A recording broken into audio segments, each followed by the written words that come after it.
Chers auditeurs de Radio Taïwan International, Jean-Yves Heurtebise, maître de conférence à l'Université catholique Fulun à Taïwan, va vous présenter l'émission Géopolitique en Asie. Chers auditeurs de Radio Taïwan International, bonjour. Dans le dernier podcast, on avait commencé sur cette idée de l'événement, comment interpréter l'événement, comment donner une résonance à l'événement pour pas qu'une fois que l'événement soit passé, d'une certaine manière, l'analyse de l'événement se dissipe avec cet événement et qu'un événement chassant l'autre, en fait, on oublie en fait que les événements s'enchaînent entre eux, que les événements se portent entre eux, qu'il y a une concaténation des événements, un enchaînement des événements entre eux, que les événements forment une chaîne et qu'à la fin, cette chaîne pèse comme un boulet sur le devenir du monde. Donc, on avait parlé donc de ce défilé. Et ce défilé, comment est-ce qu'on peut le voir? Alors, il y a eu la presse internationale même, prenant d'ailleurs assez simplement le point de vue de Pékin, en disant que c'était un tournant de l'histoire mondiale, que la Chine était maintenant au cœur du monde, qu'elle avait réuni plusieurs pays, et donc la liste des pays et des chefs d'État qui étaient présents au défilé était impressionnant, certes, Russie, Corée du Nord, Indonésie, Kazakhstan, Cambodge, Vietnam, Laos, Malaisie, Mongolie, Pakistan, Népal, Maldives, Ouzbékistan, Tadjikistan, Kyrgyzstan, Turkménistan, Biélorussie, Azerbaïdjan, Arménie, Iran, Congo, Zimbabwe, Serbie, Slovaquie, Cuba, Myanmar.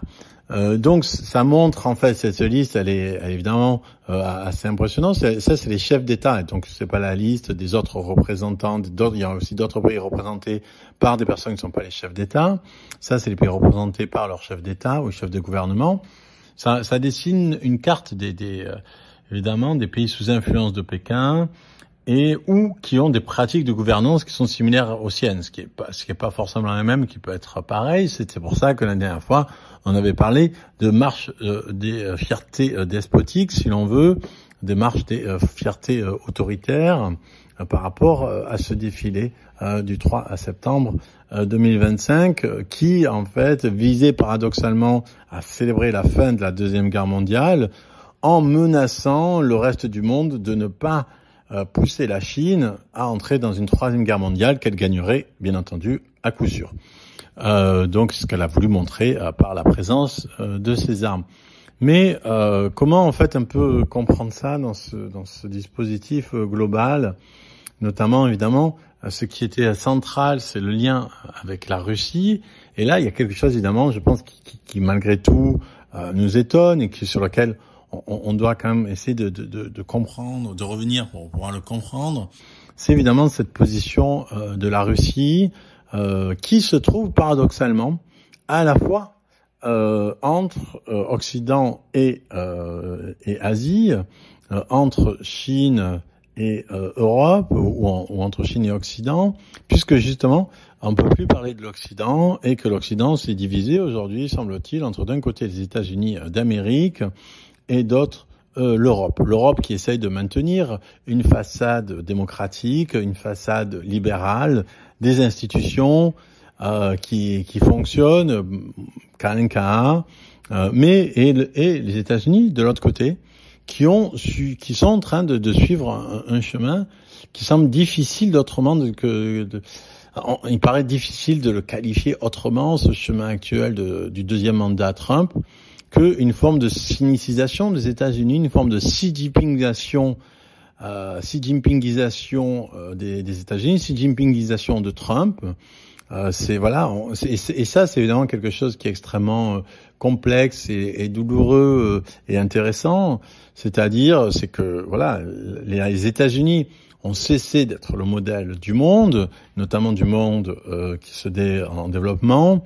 Et la Chine est aujourd'hui figure de référence, et pas simplement figure de référence pour les pays en développement, mais il semblerait, si on voit la politique de Trump, figure de référence pour les États-Unis eux-mêmes, puisque la politique de Trump de censure des médias, donc sous prétexte de parole libre, donc en fait censure des médias, censure des émissions télévisées, censure de la science, c'est ça aussi qui est assez propre aux États-Unis. Donc on a l'impression qu'on est dans un mouvement de devenir autoritaire des États-Unis et dans une sorte de processus mimétique par lesquels les États-Unis ne savent combattre la Chine qu'en lui ressemblant de plus en plus. Et là, évidemment, on a une grande difficulté pour se positionner, notamment par rapport à la Chine elle-même. Comment aujourd'hui critiquer l'autoritarisme chinois quand cet autoritarisme, il semble qu'il se développe à plein régime aussi du côté de l'Occident et au côté dans son cœur même, à savoir les États-Unis. Donc les États-Unis créent en fait, alimentent le discours de la chute de l'Occident, alors même paradoxalement qu'ils pensent sauver cet Occident et qui pensent représenter le retour à un ordre, un vrai ordre occidental, purement blanc, etc. Et c'est ça, évidemment, le paradoxe. Mais il y a quelque chose d'un peu plus profond qui se joue et qu'il faut comprendre aussi dans la manière dont les États-Unis se relient au reste du monde et à la Russie et la Chine en particulier. Et ce qui est frappant, en fait, c'est que ce soit Pékin et Washington, on a l'impression que les deux sont en fait convergent, alors même qu'ils s'opposent par ailleurs, qui s'opposent d'une certaine manière pour l'hégémonie, mais dans certaines de leurs pratiques, cette opposition entre eux, hélas, s'amenuise. Donc, qui s'opposent entre eux et en même temps convergent dans la destruction du système monde établi après 1945. Donc, que ce soit Pékin ou Washington, on a l'impression que des deux côtés, on a une double attaque, à la fois venue des États-Unis, qui ont contribué à la construction de ce système, est venue de la Chine, qui a profité de ce système. C'est-à-dire que tout le système monde établi après 1945, basé sur la libéralisation des échanges économiques, en fait, il a profité pendant 80 ans aux États-Unis surtout. Et c'était quoi ce système? C'est que pendant 80 ans, les États-Unis étaient en fait l'assureur en dernier ressort des pays. Et ces pays, s'ils acceptaient les règles politiques, les standards technologiques, les services monétaires et la protection militaire des États-Unis, ils pouvaient aussi participer à ce système monde et en bénéficier. Et donc, en échange de la garantie américaine, les États étaient libres de se développer au sein d'un système qui est renforcé par plein de biais, par exemple l'utilisation du dollar comme monnaie internationale, l'achat de bons du Trésor, etc., américain, etc., qui est renforcé l'hégémonie géo-américaine elle-même. Et en fait, depuis 1945, ce système monde, en fait, il est déjà petit à petit en crise. C'est-à-dire que la première menace à cet ordre mondial, elle est venue avec la crise pétrolière de 1973. Donc, il faut, vous voyez, se mettre dans cette histoire longue pour vraiment essayer de comprendre ce qui se passe aujourd'hui. Donc, elle fut surmontée par la fin de la parité hors-dollar et la terminaison des accords Bretton Woods de 1944. Donc déjà, on est dans le début de la sortie de cet ordre qui se met en même temps en place. C'est-à-dire que la fin de quelque chose, elle commence toujours avant la fin de cette chose. C'est-à-dire que la fin d'une chose commence toujours au milieu. On commence pas de vieillir quand on est vieux. On commence de vieillir dès qu'on est moins jeune. Et donc, en fait, évidemment, on commence à vieillir dès le départ. Mais je veux dire, on n'attend pas 80 ans pour être vieux. On commence petit à petit à l'être à partir de 30, 40 ans. Donc, c'est au milieu qu'une chose est en train de se faire, qu'elle commence déjà à se défaire. Donc, première crise pétrolière 1973, fin de la parité hors dollar.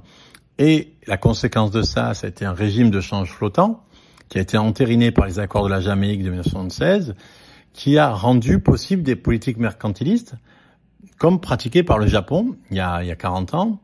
Et le Japon, du coup, devint la deuxième économie mondiale en 1980 et rivalisait alors l'Amérique. Alors, à ce moment-là, c'était vraiment le Japon comme menace à l'hégémonie américaine.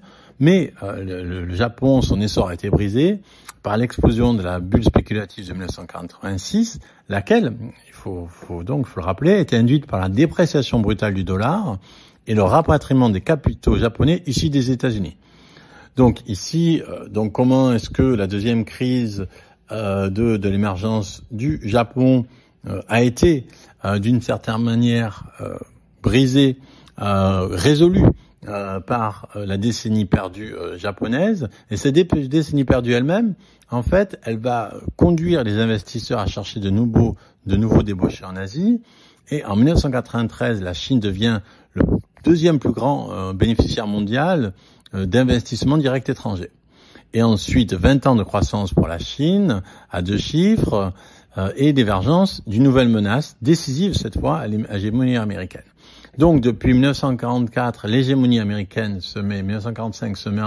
l'hégémonie américaine se met en place à travers tout un système qui affronte des crises de plus en plus sévères, la crise pétrolière, l'essor du Japon et aujourd'hui l'essor de la Chine.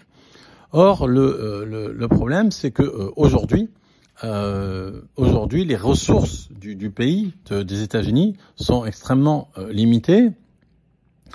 Et donc les États-Unis sont d'une certaine manière dans l'obligation, si l'on veut, de forcer leurs alliés qui avant étaient assurés avant les États-Unis, c'était l'assureur en dernier ressort. Maintenant, c'est devenu l'extorqueur en premier ressort. C'est-à-dire que maintenant, ce que les États-Unis font, c'est ils monnaient tout plus cher pour moi. C'est-à-dire que c'est un assureur qui vous donne une assurance beaucoup plus chère en vous assurant beaucoup moins. Donc pourquoi ? Parce qu'en fait, il y a une dette colossale, il y a des ressources écologiques limitées, le pétrole limité. Et donc, pour financer leur guerre contre la Chine, les États-Unis forcent les alliés à donner beaucoup plus en échange d'un peu moins. Plus d'investissements et plus de taxes douanières en échange de moins de sécurité financière et militaire. Et c'est pour ça que on a cette chose apparemment absurde des États-Unis qui sont plus sévères, qui sont moins sympathiques, qui sont moins enclins au dialogue envers leurs alliés que envers leurs ennemis. Donc les États-Unis, comme on l'a vu, 45% de douane contre l'Inde, et rien contre la Russie. Et pour la Chine, il n'y a pas encore de choses fixées, mais la dernière barre c'était à 30%, mais c'est encore en train d'être discuté. Évidemment, c'est là qu'on voit cette attaque contre le système monde. Et pourquoi ? Alors comment est-ce qu'on peut le comprendre ? Pourquoi est-ce que les deux acteurs qui ont le plus profité de la globalisation depuis 1945 pour les États-Unis et depuis la création de l'OMC en 1995 œuvrent-ils de concert, et pourtant de façon différente, œuvrent-ils de concert à détruire cet ordre lui-même ? Pourquoi ? Parce que, en fait, les États-Unis se sont aperçus que ce système monde, même s'il a été profitable, en fait, il a aussi permis l'émergence d'une Chine qui aujourd'hui est absolument incontrôlable, qui aujourd'hui échappe totalement à Washington. Et inversement, la Chine, pourquoi est-ce qu'elle veut briser ce système qui a permis ? Parce que justement pour elle, si ce système lui a permis la dominance économique, une relative dominance économique, elle n'a toujours pas cette dominance géopolitique, toujours pas cette dominance militaire et qu'elle voudrait avoir. Et surtout, évidemment, ça empêche détruire ce système, empêche d'autres compétiteurs d'arriver en fait, de bénéficier des mêmes dispositions en termes de relations économiques, c'est-à-dire que en brisant le système monde libéral qui a permis l'émergence de la Chine aussi rend beaucoup plus difficile la possibilité pour d'autres pays de bénéficier de conditions de développement similaires. Et la conséquence de ça, évidemment, c'est qu'on a ceux qui se trouvent au centre de ce système monde et qui ont su aussi en profiter, mais sans en gagner forcément d'avantages stratégiques décisifs, à savoir l'Europe au milieu, isolée par cette double attaque de la Chine et des États-Unis contre ce système monde que elle a cherché à mettre en place et dont elle a cherché à garantir la pérennité par tout un ensemble d'institutions qui aujourd'hui sont attaquées de toutes parts. C'était Jean Evertebise dans son émission Géopolitique en Asie pour RTI.